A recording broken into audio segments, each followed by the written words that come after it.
This video contains potentially sensitive religious topics, such as spirits and the devil, as well as incessant giggling, dumb jokes, and a British man. Viewer discretion advised.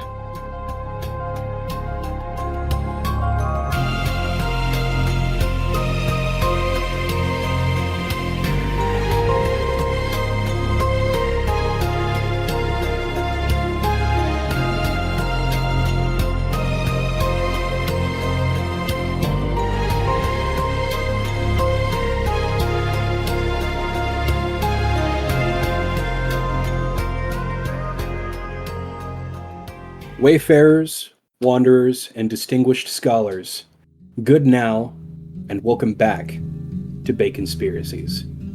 I'm your host, Chop, and I hope this video and or audio track finds you well. Today I'm joined by two very special guests. That would be Floodbait. Hi. And Thiccy Smol. Hey, what's up? What's good? How we doing, everybody? Hungover. I'm hanging in. I'm hanging in here. I'm not hungover. I'm pretty good. It was going to be a great start. So what's really cool about this is that Smol, in particular, isn't just a guest. Smol is responsible for the podcast art and for the video listeners, the animated background. So that's cool as fuck. And I'm happy to have him on. Happy to have Flood on as well.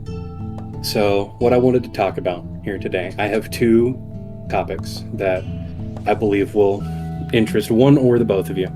The first thing I wanted to get to at some point is I wanted to just have a discussion with y'all about, occultism, spiritualism, that kind of esoteric art, because I understand that Smol has family that are, which one did you say, spiritual, psychic mediums? Yeah, spiritualist mediums.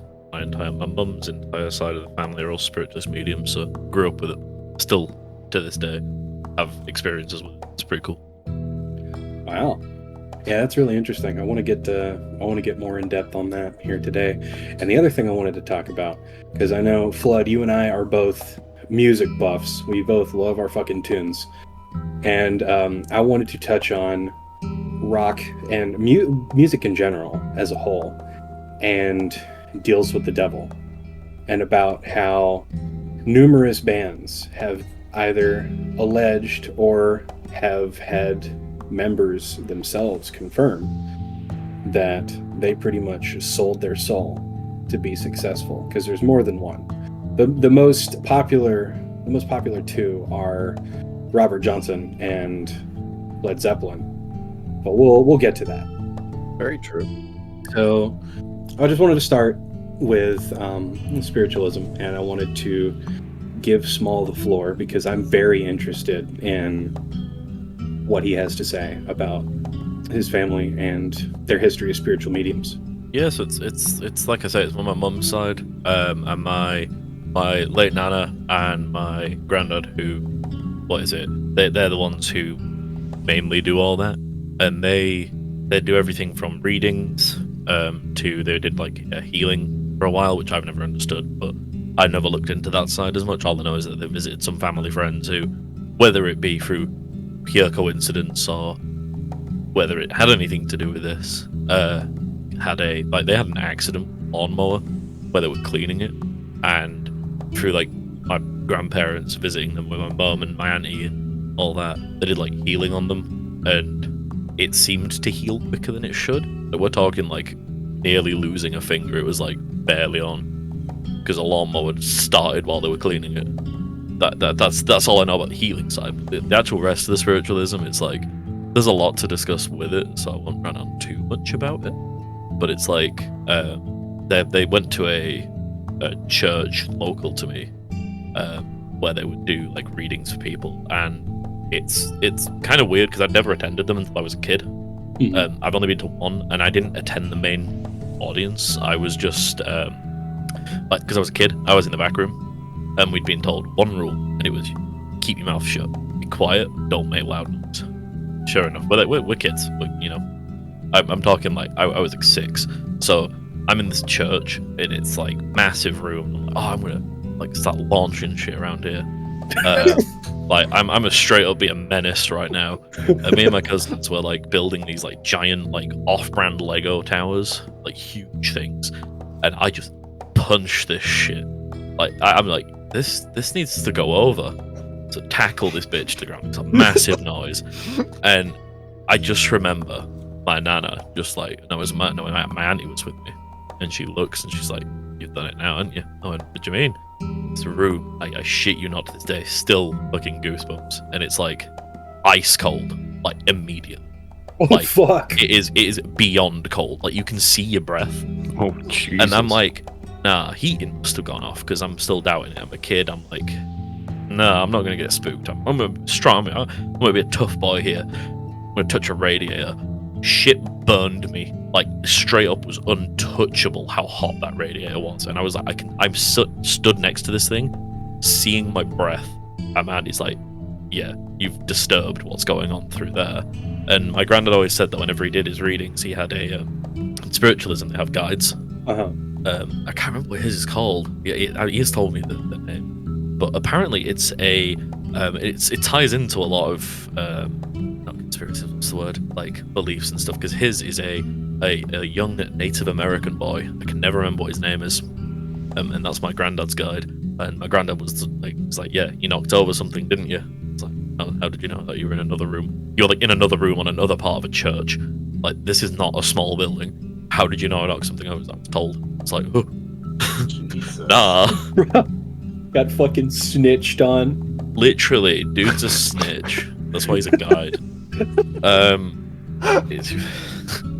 But yeah, he's done other stuff. Like he used to be quite doubtful, Granddad, apparently, and he went to this reading, and it was Now that I say it out loud, what I'm about to say, it sounds like some sort of cult because they're sat around. He was saying we were sat around this massive oak table, like thing weighed a ton. It was huge, and they were doing stuff. They were doing the reading things. My granddad wasn't too in detail about this specific event, apart from the end of it.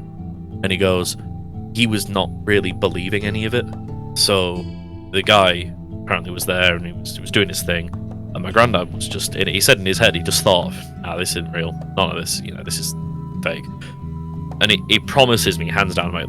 Granddad, just to reinforce, does not lie, hates liars, will actively tell me if I ever lied that he thought it was bad and all that kind of stuff. And he just looks at me and says, "Samuel, that's him, by the way, promise you," the table lifted and faced him. Like it went up. If you imagine like he's at one end and it lifted on the opposite end, and like, I don't know, I can't think how to describe it, but the opposite end basically just went up as if the table was pointing towards him, as if that's the doubter right there, and then just settled itself down.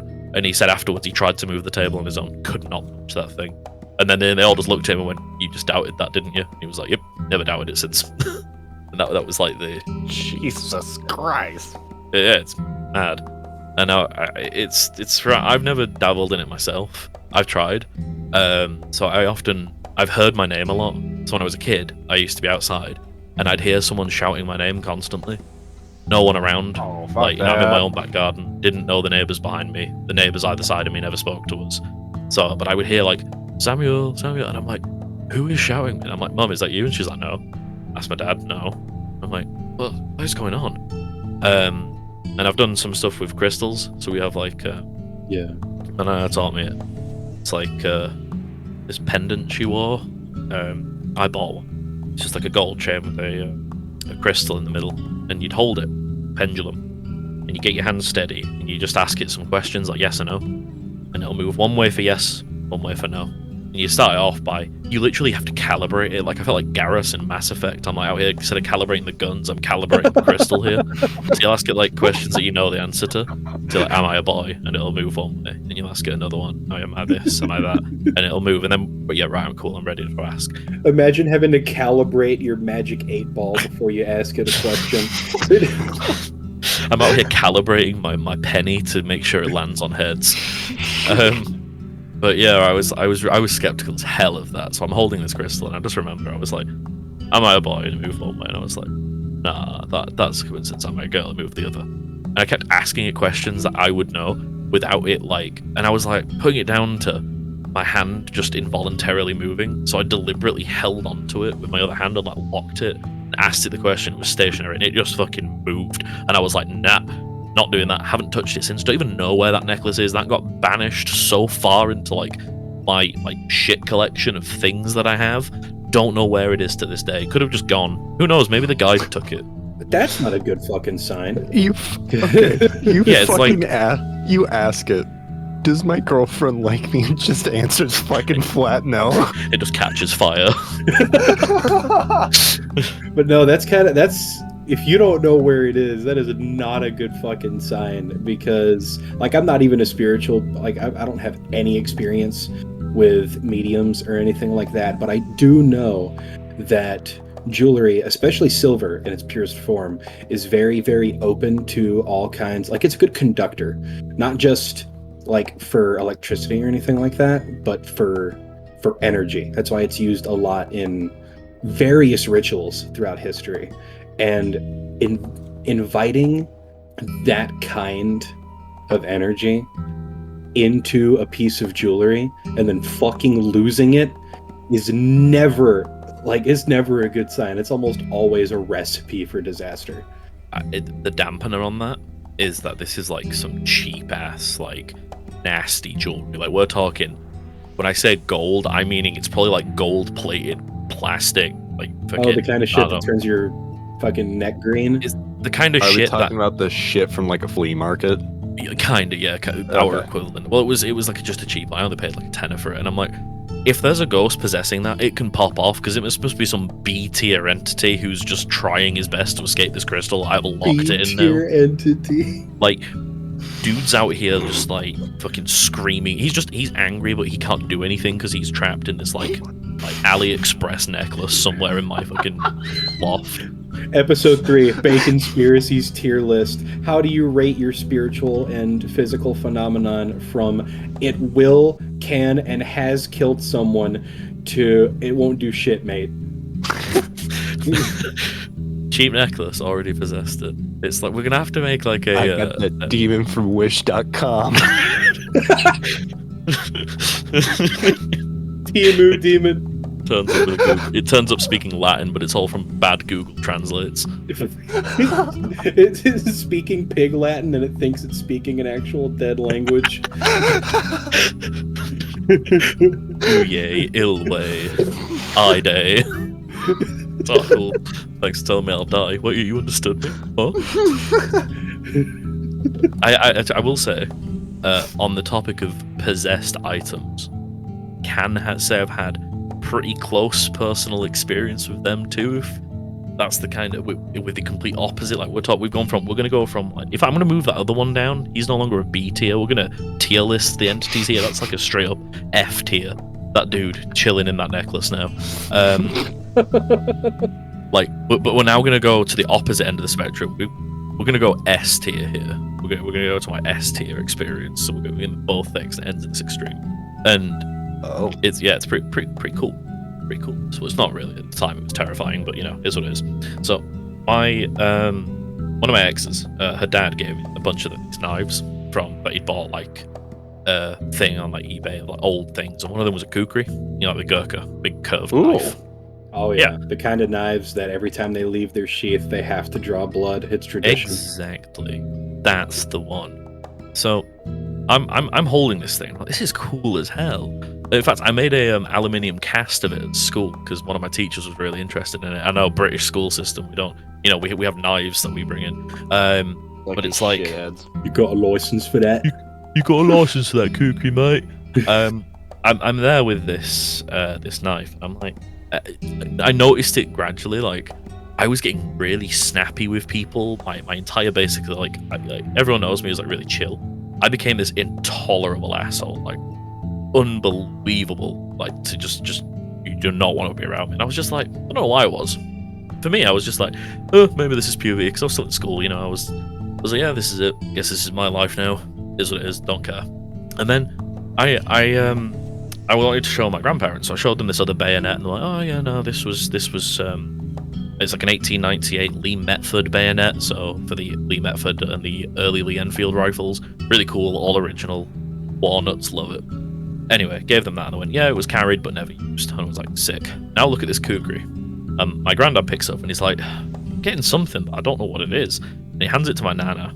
She's there knitting. She goes, oh, what's this? And he went, just have a look at this and tell me what you think. And she, out of the two of them, he always said that she was the better at this. Yeah. She picks this knife up and she's looking at it, and then she fucking launches it. She just throws it on the table, and I'm like, hey, oh, fuck. She's like, I'm never holding that again. I'm like, why? She was like, that's got blood on it. And I was like, oh, huh? No shit. I literally just audibly went, huh? And she was like, yeah, that's got blood. I don't know if it's animal or if it's human, but it's got blood on it, and I'm getting that it was used in some sort of ritual. And she got like strong. She mentioned Satanism vibes, but at the same time, my nana was also like quite Christian, so I don't know if she was just unknowingly going, handed a psychic or spiritual medium a fucking ritual knife. apparently. Hey, listen, I've been walking around with this in my fucking school backpack, in my, like, because I was working on it in there, and that scratch it off, that's a crime. Yeah, I was about to fucking say. I'd had this in my room. In fact, when we moved from Scotland to where I am now, we made sure to leave it behind, and I didn't get told that they left it behind because they knew I wouldn't let them. And the moment we moved, by the way, instantly gone. Like, I was back to just being me again. But yeah, we kept it in my cupboard, and even my mum and my dad, who isn't like, so my dad really doesn't like all this stuff because if you think I'm bad with like horror and stuff, he's even worse. Like, so he was just like, I don't believe in it, but I don't like that knife being in your room. And I'm like, that's fair. So we put it in the garage, and I started getting a bit better. When I moved, instantly changed. But yeah. No, even if you don't believe in it, like even as a skeptic, you can. It can still be very fascinating. I'll be 100% honest. If I knew you back then, I would have taken it off your hands. Oh yeah, no Because one I knew. enjoy collecting history and that kind of stuff. And there's also some cases where if you find the history of it, whatever in the hell is possessing certain object, it will just fuck off. In this case, it's just Oi, like, mate. oh shit. Hey, you motherfucker, you better get out of there. You're about to get sold to the cheapest bidder. Yeah, that was it with that. We never talked to her again. She came back to me a few months later, and she was like, yeah, that was when she told me. She was like, that's to do with rituals. She said, I'm 90% sure it's animal blood, but she doesn't know if it was connected to a thing. The only other time she's had this, by the way, was and it was my granddad that pointed it out. One of my exes had a French, like 1870s, I think it is, or like even older, like bayonet. Like this is one of them ones that's like nearly like it's like a curved blade, but it's still a bayonet because it has all the mountings, and practically a sword in its original metal sheath as well. Like, and they'd found it in a hedge in their back garden, and we brought it to my granddad, and I was like, I could only just read the town it was from, and I wish I could tell you because I don't remember it now, but I handed it to my granddad, and he's looking, and he says, yeah, it's really nice, this. And he was like, it's French. And I'm like, okay. It's from this era. It tells me the year it's from, tells me everything. This man cannot read what's on the sword because his eyesight wasn't good. He identifies the town it was from, the the year it was from, and then he turns to my girlfriend at the time and goes, like, how many people know you have this? And she's like, only you guys and my family. Why? And he goes, don't tell anyone you have this. This was involved in some sort of crime. Yeah. And then was like, don't tell anyone you have this. Like, and I was like, what do you mean? He was like, I don't know. And he went, it's just probably not a good thing to own. So we're reckoning it's some sort of like used in like a attack and then ditched in a hedge because that's where they found it, and then they've come along, found it. It's just been passed around their family a bit. I was sitting there thinking that, you know, he was studying the blade as hard as he was and like figuring out what town it was from, what year it was made, and all that. I was going to jump into a little micro speech about how blacksmithing is a very, very beautiful art, and if you pay attention enough, you can figure out a sword's history just by the very small, insignificant, intricate differences from smithy to smithy. But then I remembered, oh yeah, this is your grandpa we're talking about. He's probably sitting there chatting with the motherfucker that forged it. Yeah, he's like His guide's out here like, hey, watch this. Hey, it's from this town. How did you know that? Don't ask. And the ghost to the guy, the blacksmith forged it's there like, look at this dude. Yo, tell him it's from Philadelphia. Why? Funny. Tell him it's an AR-15. It's a knife. I don't care. Just tell him. Hey, tell him it's gold. But it's fucking silver. I know. That's why we're here. Dude doesn't know he's got like a spiritualist broadcast hand signal booster in his hand. Everyone's here. Look over there. Who is it? It's Winston Churchill. Tell him it's from Paris, but that's actually believable. No, Paris, Texas. Got him. Oh I say God, this. I'm just throwing absolute shade at your granddad. I'm so sorry. So it's all good. It's all good. It's all good. I mean, at the end of the day, it's probably me that's going to get visited by like some sleep paralysis absolute horde tonight. Like, there's not going to be the Hat Man. We're going to have the Hat Man, the Hat Woman. We're going to have fucking some, like, I don't know, mouth-breathing demon on my wall looking at me, and I'll be like, I deserve this, don't I? And I'm like, yep. Then the fucking blacksmith's going to be there going, hey, dude, tell him it's not sleep paralysis. Holy fuck. Either that or I'm just going to wake up to just hear, like, this demonic Latin, like, ass voice just go, vibe check, and then just, like, take my kidney or something. No, it's just fucking rubbing your back. Yeah, they're just like, yeah, thank you for acknowledging us today. And I'm like, yeah, no worries, Chief. Wait, who are you? Why are you in my room? Yo, I'm getting that demonic back rub tonight? Hell yeah. God damn it. Fuck's sake. So, that's fucking beautiful. Here, I'm gonna have to fucking edit out like a solid like minute of us laughing. Yeah, the part where I like openly admitted to a crime as well. No, I'm leaving the name. Go fuck yourself. Oh, fair. That's valid. So, another question I wanted to ask was, are spiritual mediums also into the whole tarot reading thing? Like, do y'all do that? So, or is that more Wiccans and... That's more Wiccan. Yeah, I've never done tarot reading. I've been one never to go near Ouija boards, though. Who wants to fuck around with the Ouija board? We spoke about that on the last episode. Alexander Galaxy was talking about how she was on a camping trip with some of her Girl Scouts when she was younger. And one of them brought a Ouija board, and me and Trainer DC, my other guest, immediately jumped to, oh no, we're not fucking with that. Yeah, exactly. I wouldn't fuck with that shit.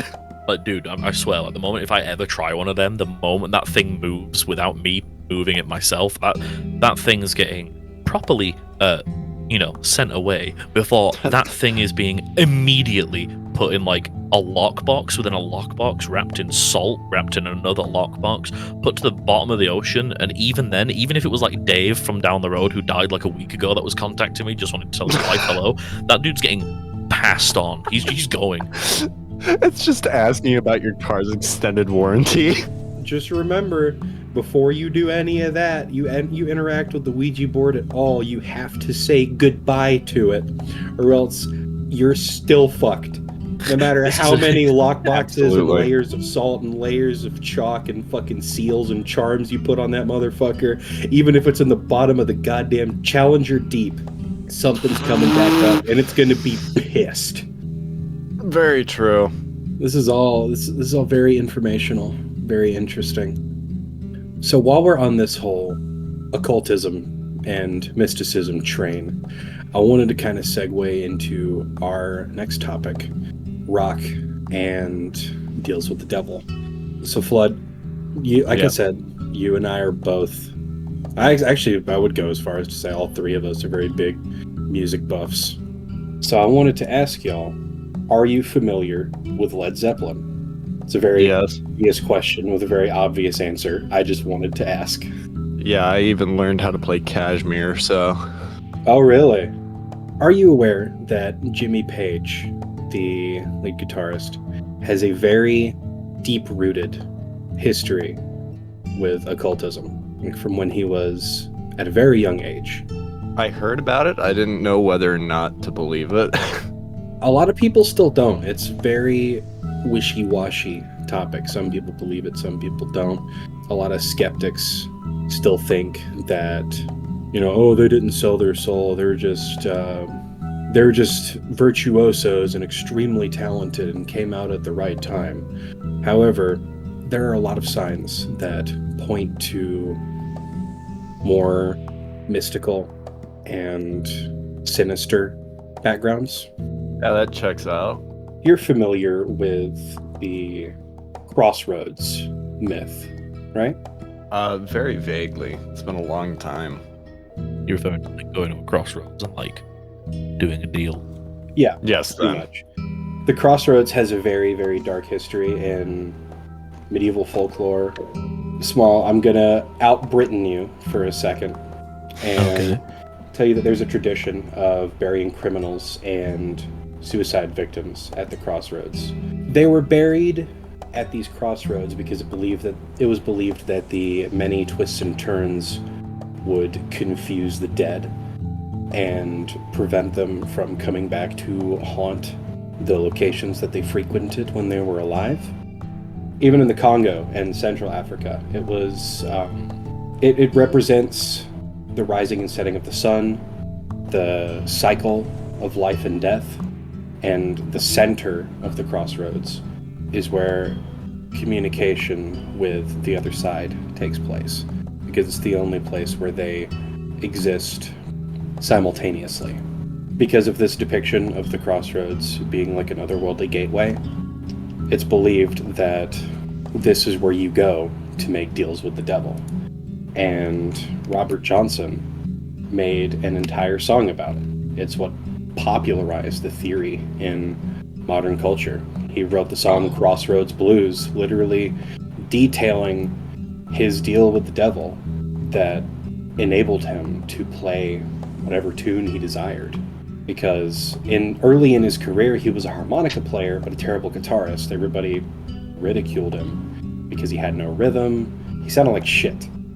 That's true.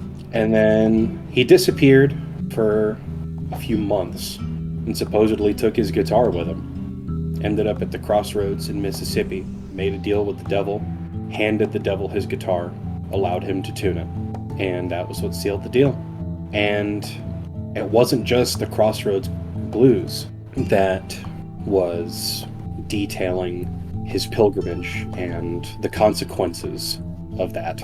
A lot of his other songs, he's written about like the hellhounds continuously chasing him and the consequences of his actions. And even before him, Tommy Johnson, he was one of the people that started the myth that Robert Johnson had sold a soul at the crossroads. But the funny thing about that is that Tommy apparently did the same thing. He was one of the most influential bluesmen also in Mississippi during the 20s and 30s. When he was a young teenager, he was learning how to play the guitar. He ran away from home, returned a year or two later, and was an expert guitar player. Came back far better than when he left. And his older brother claimed that he had met a mysterious figure at a crossroads, just like Robert. Handed him his guitar, sealed the deal, he tuned it for him, handed back to him, and he could play expertly. So some circles say that he started the rumor about Robert to divert attention from himself. That wouldn't be surprising, I'll be honest. Not really. I mean, it seems like a lot of the history of blues rock, rock and roll, and even metal is very deep-rooted in deals with the devil. Yeah. Because if you go into the Bible, the devil, Lucifer, is basically described to be heaven's musician, or was before he fell. Because if you read from Ezekiel chapter 28, verse 13, "You were in Eden, the garden of God.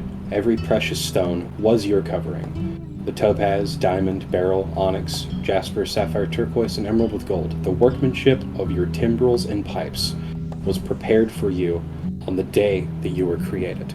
So if you take that into account with all these deals that people are making with the devil, mayhaps he has determined that the greatest and easiest way into man's heart to get them to sin is through music, because he is a masterful musician.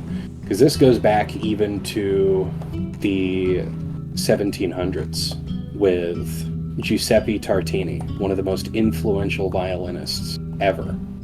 The piece that he wrote, The Devil's Trill, reportedly came to him in a dream. He had sat with the devil, and the devil played a tune for him that was unlike anything he had ever heard. And when he woke up, he frantically tried to copy it down. And it's well renowned as one of the most difficult pieces of violin music to play. And it was written by a man who only had, I think it was 3 to 5 years of violin experience prior, and then immediately jumped to being one of the most influential artists of all time. So this goes way back, hundreds of years. I don't listen to violin, but fucking most of the violin players that are at my school fucking straight up seem like they have made a deal with the devil. I will be honest. Like violin players in general, it's like, how the fuck are you doing that?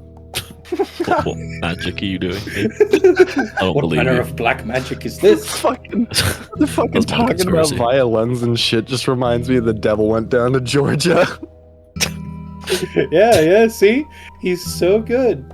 He's so good that he thought he could get to Johnny, but turns out Johnny was better than the devil. fucking kills the devil and then just steals his place.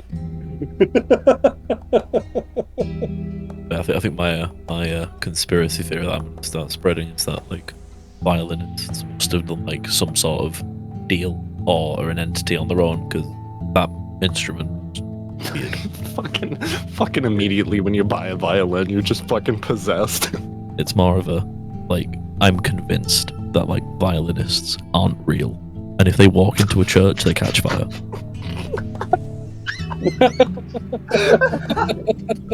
Have you ever seen a violinist in a church? Yes, No, I I've only have. ever seen organ players. Nope.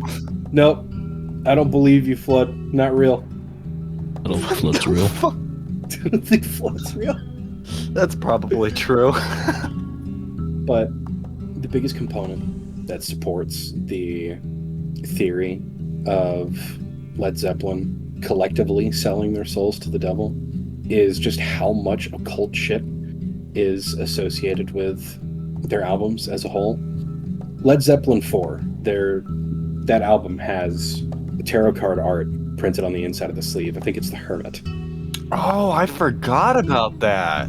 Yeah, and all 4 of the members have their own symbols that are written into, either the vinyls themselves or the artwork.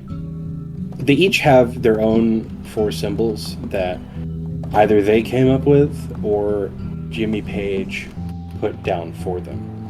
There's the 3 interlinked circles, which is the drummer, John Bonham's symbol. It looks like a simple drum set, but it represents the Holy Trinity. Yep, I'm looking at them right now, and I completely forgot about Oh, you these. looked this up while we're talking about it? Yeah, I completely forgot about these. John Paul Jones has one that represents the Trinity, but it's of Celtic origin, because they all looked in this. They're all believed to have come from the same book, the same source, which is Rudolf Koch's Book of Signs and Symbols. And then Robert Plant's sigil is the Feather of Truth, coming from the Egyptian goddess Mat, or Mut. I think it's mud. I think so.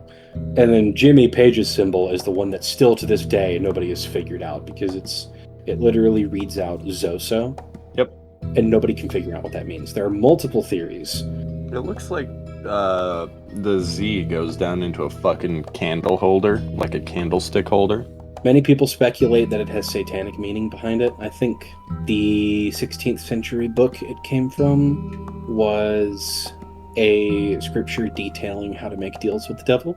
But Jimmy Page has said himself that he will never explain to anybody what any of their symbols means, especially his. And others have sniffed out what the other ones mean, or what they believe they mean. However, nobody's figured out Zoso yet. And fucking good luck. You may never. Let's be honest. Because when somebody wants to hide something, they can. Do you guys know that Jimmy Page was also for 22 years the owner of Aleister Crowley's house in Scotland? Really? Holy shit. Yeah. Small, you know who Aleister Crowley is? The name rings a bell, but I can't remember why. Founded the Thelemite religion on Do What Thou Wilt. Yeah, we had a conversation about this recently, didn't we? Yeah, I talked about it when Yeah, I didn't know it was the guy, though.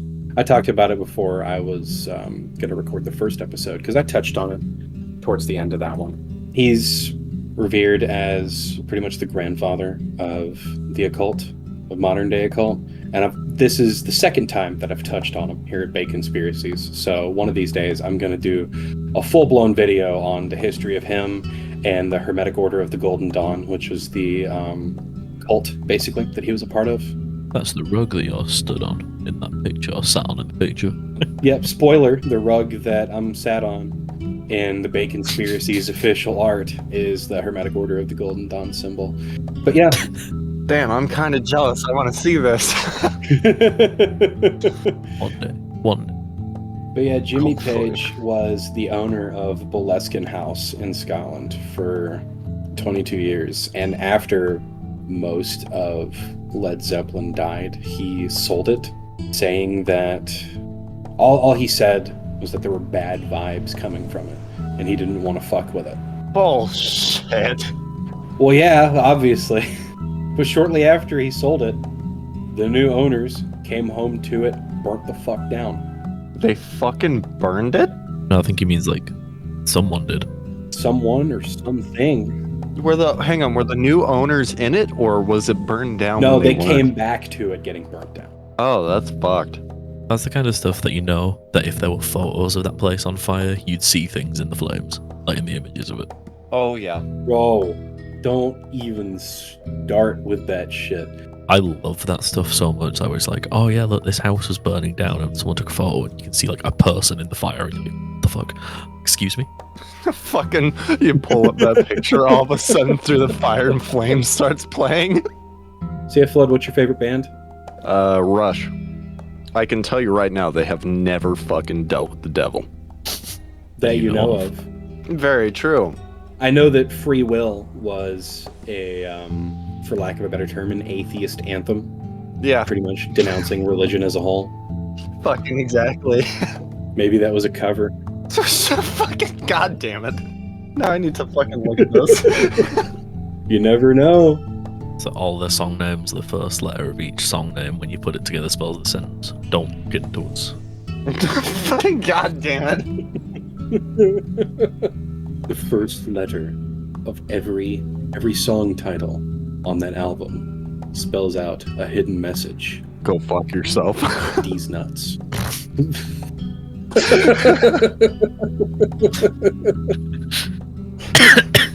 Small, throughout your entire family's career as spiritual mediums, do you think you've ever interacted with someone who either you believe to or was confirmed by somebody on the other side to have sold their soul? Not that I'm aware of. I've never been told of anything like that, and I've never myself dealt with anything like that. I feel like your grandma would immediately like thunder cunt them to the other side of the room if she sensed anything like that. Absolute piss missile, the guy that has. She's like, okay, I'm gonna look for your soul. You don't have one. This bitch empty. Yay! Just peacefully as can be. Oh, you don't have one. Yay! Oh my god. I did have one other thing from before the music bit. The one time I've actively tried to like not communicate, but I guess kind of communicate. I was round at my again. I have a lot of stories which start with my ex. That says something on its fucking own, dude. No, the problem is it's different ones each time as well. So shows my type, doesn't it? I like the possessed.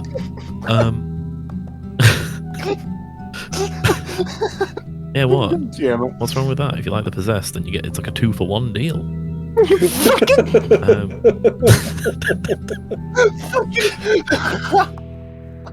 Introducing Pussy 2. Oh, Sex 2 Possessed Edition. My girlfriend is on the roof. It's like this. It's like a new. It's like a new category for like, what is it? Adult entertainment sites. You know, brunette.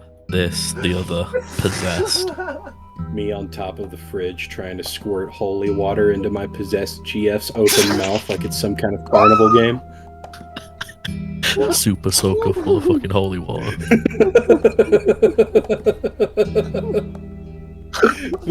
Continue. I'm sorry. So, me convincing my friend that the water balloon I'm holding is full of holy water, and I'm going to throw it at him and it's going to hiss. It's actually filled with hydrochloric acid. Not again. I hate when this happens. Continue, please. Anyway, that was it. That was my point. So we were like chilling. It was like 3 a.m, and I woke up because here in her house it was like we just like set up like a bed and stuff in like a living room. And I remember I was like, something don't fucking feel right. It was creepy enough as it is because there's like a window on the other end of the room looking at me, and I'm like, don't like that. But nothing. That wasn't even the problem. I just looked at the fireplace and went, did you die there? And literally it was like a rush of air fucking hits me like it's from like a vortex cannon. I was just breathless and was like, oh, I'm sorry. Okay, I won't ask again. And then I did. I naturally went, okay, let's see if that again. Did it again. Happened again. Then I specified, I was like, did you die in the fire or next to or around the fireplace? And it was like a bit of a less severe one. And I was like, what the actual fuck? Who is this? And then it never happened again. I asked it again and it must have gone. But my theory there is that it was something that had happened and I'd given it validation and then it had moved on. Yeah. Either that or it got fed up with you asking the same question. Fucking exactly. That's what I was thinking at first. Well, it was like I tried asking it other questions. It didn't react. It was the only one it reacted to. And I was like, what the hell did I just find? Oh, fireplace demon, share me all It's like summoning a fucking demon. You have to say its name like 3 fucking times, but you had to ask the exact same fucking question 3 times. Banish it. Are you interested in speaking about your car's extended warranty? Are you interested in an extended warranty? Fucking goddamn it. Gets fucking possessed. Yeah, pretty much. people talking real hard until the possessed motherfucker walks in. Everybody gangsta till I walk in against my will. Everyone gangster until the quiet kids start speaking Latin. Fucking. Everybody gangster till the Swedish kid starts speaking and the fucking furniture builds itself.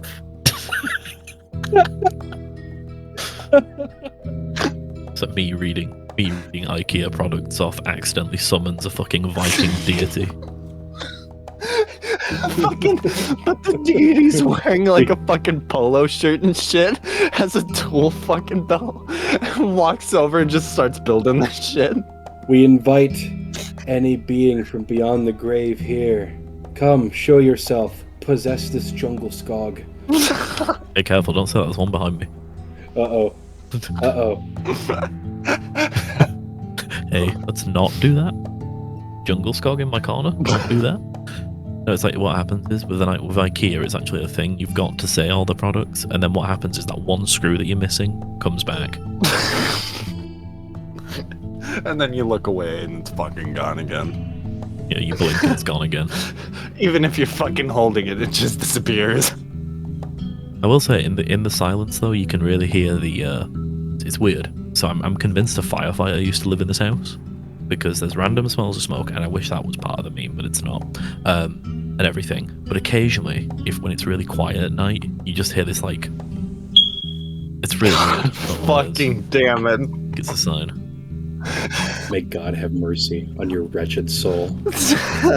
I know, but no, for real, it is really weird in my house. I knew it was gonna happen eventually. I was gonna hear a smoke detector from either you or me. Or me. At one point or another. No. You have one too? Yeah. For what it's worth, what I just said though wasn't totally incorrect, because there are points in our house where you can smell cigarette smoke, despite the fact that no one smoked here for like 6 years, and we've cleaned the house like from the previous owners who did. and it's really weird. Like it'll just come on really strong for about 5 minutes, and then it literally will just immediately go. Oh, this actually reminds me of a story that I lived through. You want to hear about it? Yeah, go for it. So, I've lived through two spirit interactions in my life. One was when I was really, really young, so I don't remember this. I was hearing it from my mom and my grandma. But the other one that I'm talking about is, we just bought this desk from deceased lady's son, and they were clearing out her house and stuff. It's a really nice desk. We actually still have it. It's just downstairs. When we first bought it and brought it home, everything was good, but then the next day when we woke up, we walked outside. Nobody was awake, by the way. But we walked to our kitchen, and then all of a sudden, all of the fucking magnets and shit were off of our fridge. No fucking joke. All of them. Not a single one was left there. So then we put them back on the fridge, thought nothing of it, and then did our thing, went back to sleep the next night, woke up the next morning. Guess what? The magnets are on the floor again.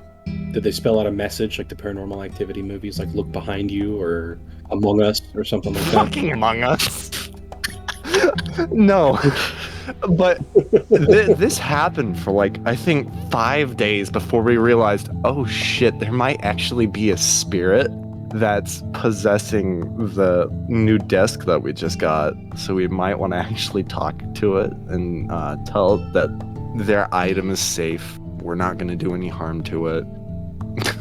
But we did it in a joking matter because she was in the Women's Air Corps in World War II.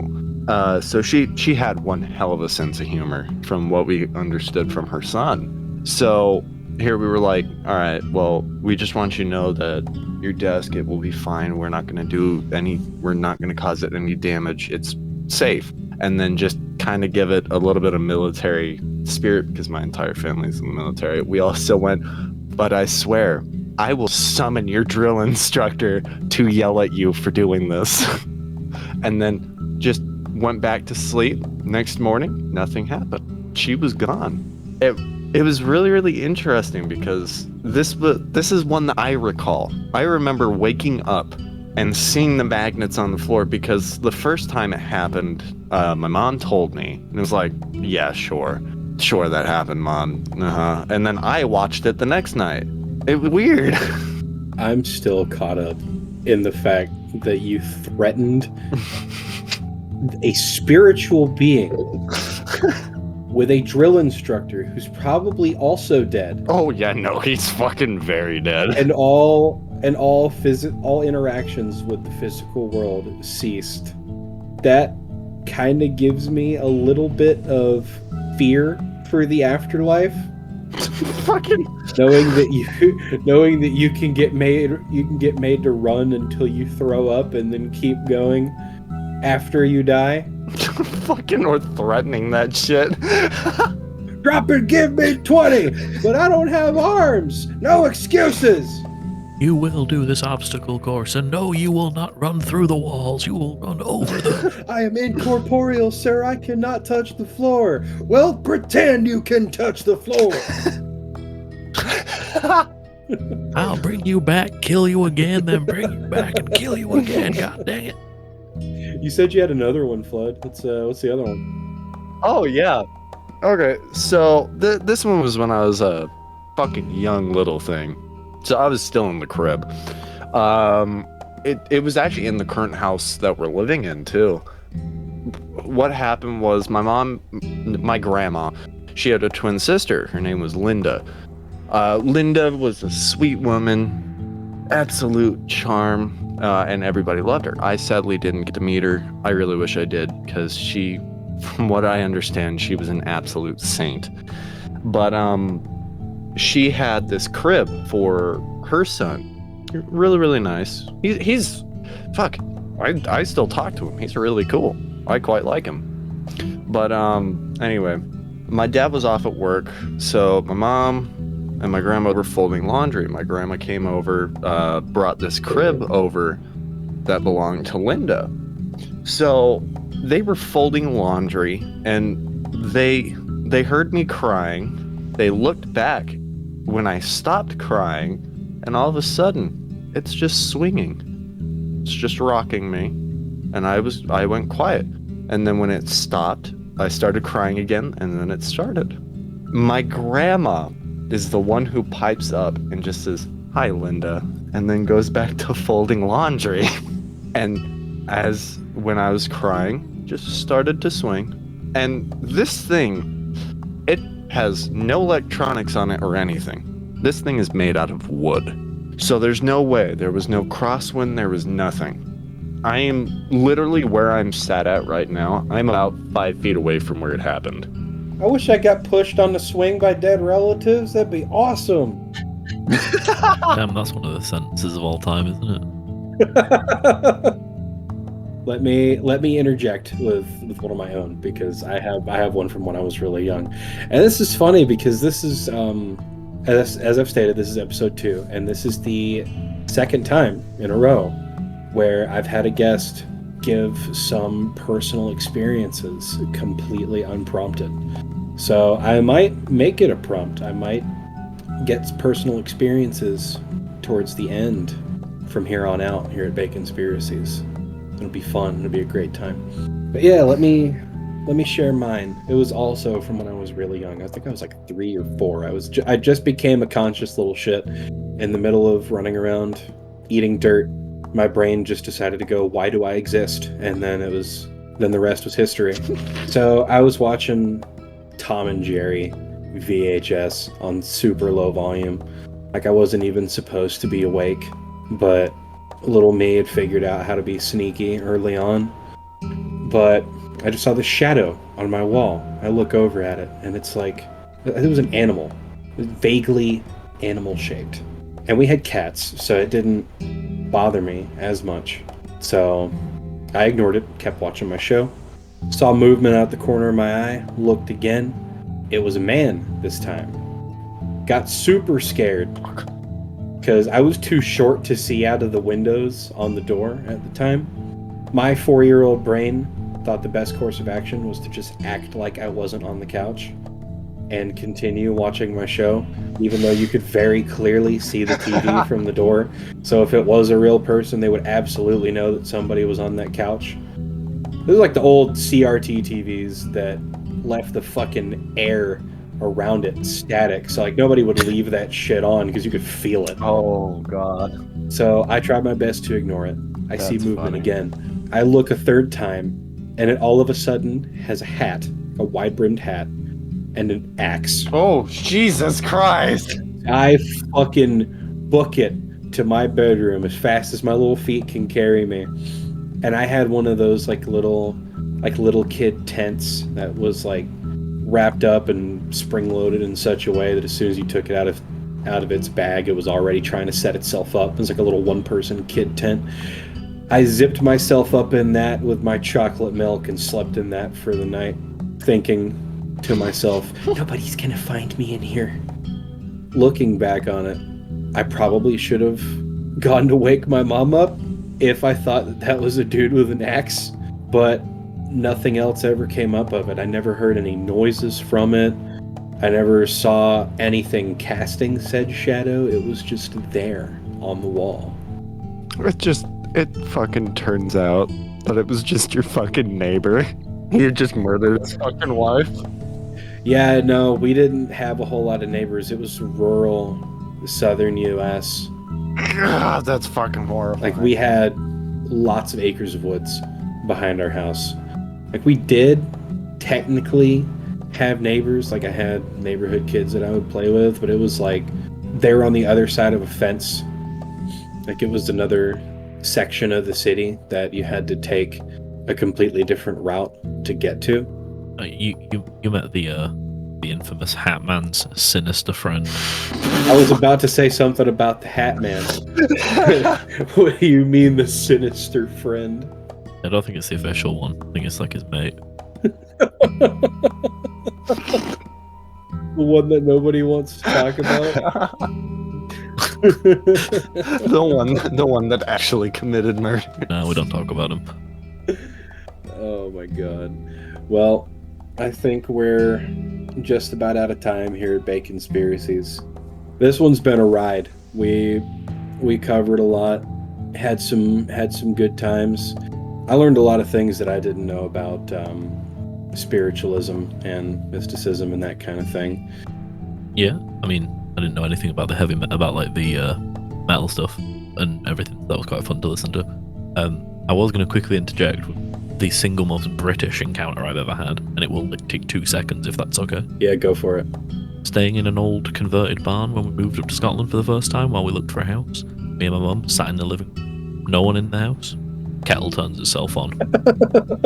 Freaked out at first, then decided to make a cup of tea. And I wish I was kidding. Fucking freaks the fuck out. I might as well do some with this. Literally. I just remember audibly going, "Oh, thank you. I wanted one of that." And then I did see a cat there as well once. I was lying in my bed, looked down the corridor, and a black cat ran past my room. We did not own cats at the time. Oh no, we did. It was white. So, seen a ghost cat. Seen a ghost cat, a British ghost. Checks up. How to exorcise a British ghost. Anything it plays with, ask if it has a license for it. It will immediately stop. Because ghosts are dead and have no identification. Oh no, you know how it's like the whole say its name 3 times? Why do you think police officers start every sentence with oi, oi, oi? Oi, oi, oi, you wanker. What's Oi, all oi, you oi. say? You got a license for that possession? No. Why would I? Yeah, without driving license, we have to get possession licenses when we die. Lets you possess certain items. Before we end it, where else can we find you in the Wild West that is the modern internet? Do you have anything you want to plug? Any projects that you have going on? Other than my Twitch, which I never stream on. But yeah, twitch.tv/Thiccy Smol. I don't think there's an underscore in that, but I'm the only one with that name, so you can find me there about once a year, where I will constantly tell you that I'm going to start streaming again, and then I will forget. I'm going to go subscribe and wait patiently for 3 to 5 business years for the next small stream. Thank you, much appreciated. No problem. Fucking businessy. All right. Well, we hope you enjoyed this episode of Baconspiracies. Thank you for joining us to put our proverbial noses to the ground and sniff up some forbidden mushrooms. And as always, be the cryptid that you wish to see in the woods. Have a good night, everybody. Later. Thanks for watching. If you'd like a deeper dive into Led Zeppelin's ties to the occult, then check out Mr. Mythos' video, The Curse of Led Zeppelin, Music's Dark Side. I'll have it linked in the description. I highly recommend it. Mr. Mythos was a very big part of what inspired me to start Baconspiracies. That's all from me. Take care.